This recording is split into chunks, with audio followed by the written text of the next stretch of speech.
Welcome to the Sapna's home schooling channel. नमस्कार मित्रांनो, मी रवींद्र। आज मी तुमच्यासाठी घटक चाचणी पहिली गणिताचा पेपर घेऊन आलेलो आहे। सरावासाठी हा पेपर आहे, या काही परीक्षेत म्हणजे होऊन गेलेल्या परीक्षेचा पेपर आहे।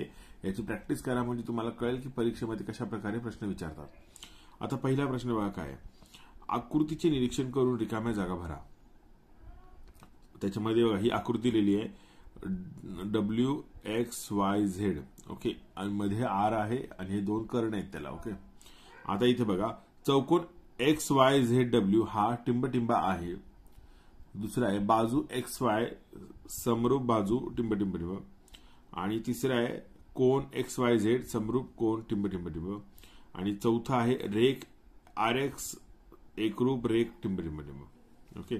आता सत्य की असत्य ते लिहा। एकाच वर्तुळातील एकरूप जीवा केंद्रापासून समान अंतरावरती असतात, ओके, आणि समांतर भुज चौरसाचे क्षेत्रफळ वर्गमुळात 3/4 गुणिले बाजू वर्ग, ओके। बघा हे असत्य की सत्य ते लिहायचं। आता पुढचा प्रश्न बघा, आकृतीचे निरीक्षण करून योग्य जोड्या लावा। रेख पहिला गट काय, रेख AB, रेख OD, रेख PQ, रेख बिंदू O, आणि ब गट काय, त्रिज्या, केंद्रबिंदू, व्यास आणि जीवा। बघा इथे ही आकृती दिलेली आहे, बरोबर। आता PQ ही जीवा आहे, AB व्यास आहे, OD हा काय त्रिज्या आहे, ओके, आणि बिंदू O हा केंद्र आहे। सोपं आहे ना। चला खालीलपैकी कोणतीही 3 उपप्रश्न सोडवा। भागाकार पद्धतीने वर्गमूळ काढा, आणि पुढचा प्रश्न काय, 6 सेंटीमीटर लांबीच्या रेख PQ चे 1:2 या गुणोत्तरात विभागणी करा। आता बघा इयत्ता 8वी हा प्रश्न पान 2 वरती आलो आपण।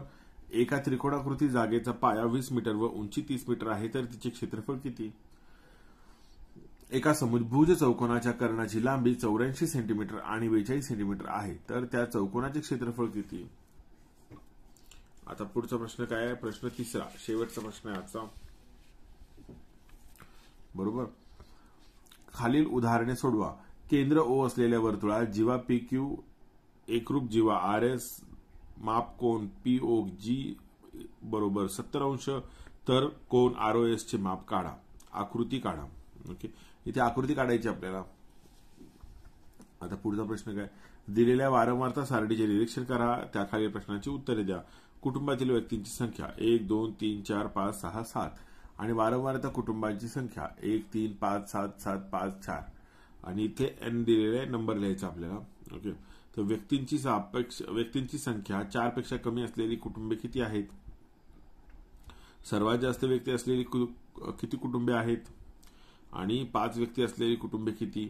आणि किती कुटुंबातील व्यक्तींची संख्या सारणीत दिली आहे? पेपर संपलेला आहे मित्रांनो। जर तुम्हाला व्हिडिओ आवडला असेल तर नक्की हा व्हिडिओ लाईक करा, आणि असेच जर तुम्हाला व्हिडिओ पाहायचे असतील अभ्यासाचे तर तुम्ही सपनाज होम स्कूलिंग चॅनलला सबस्क्राईब करून बेल आयकॉन दाबा। धन्यवाद।